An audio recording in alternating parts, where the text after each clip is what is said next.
Despite Jamaica's rich sprinting pedigree, producing high-caliber athletes, such as Marilyn Oddie, Grace Jackson, and Juliet Cuthbert, these renowned athletes have never stood on top of the podium as an Olympic 100-meter winner. They were always on the periphery, never been able to produce what it takes to get them further.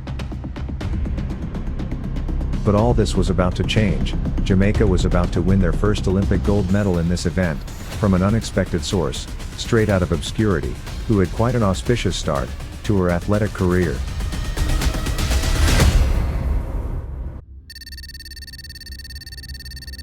On June 2008, at the Jamaica Olympic Trials, the unknown Shelly-Ann Fraser-Pryce was a surprise second-place finisher in the hotly contested 100-meter final.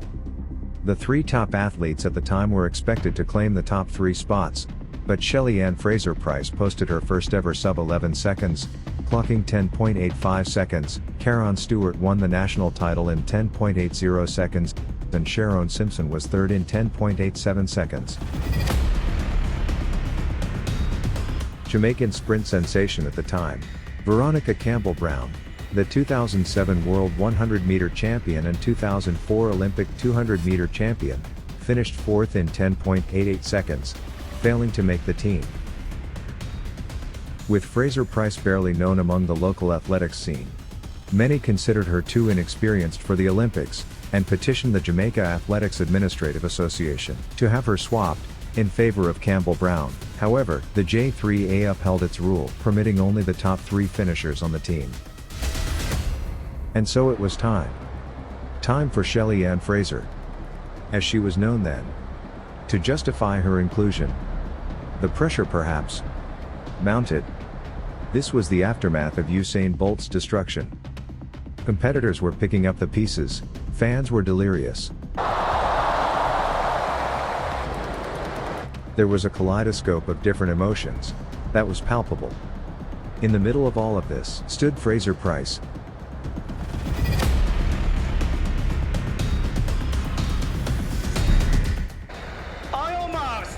Shelly-Ann Fraser-Pryce could also have been affected psychologically by the Jamaican public perception of her inclusion, but instead, apart from exhibiting her talent, we saw her mental fortitude, one of the propellants that would subsequently transcend her to the GOAT status. 10, 7, 8. And I said the youngsters have no baggage to bring, reminiscent of Usain Bolt.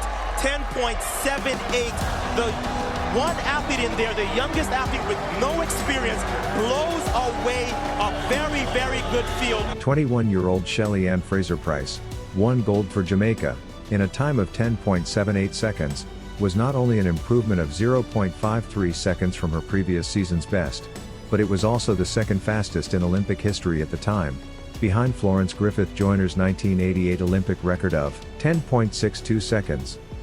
Their top three finish also gave Jamaica the first ever sweep of medals in a women's 100 meters race, by any nation at any Olympics, or World Championships. After this stupendous performance, two things could have happened. She could have been a one-hit wonder, and we just remember her for this performance, as her claim to fame. Or she could have built on this and become one of the best athletes in the world. We are so delighted that it was the latter. She proved her win was no fluke. She secured the 100-meter world title at the 2009 World Championships, in another personal best of 10.73 seconds.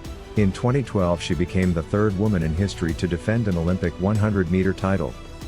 She followed this up with another win at the World Championships in Moscow. 4 days later she captured gold in the 200 meters, in 22.17 seconds, becoming the third woman to claim such a dash double.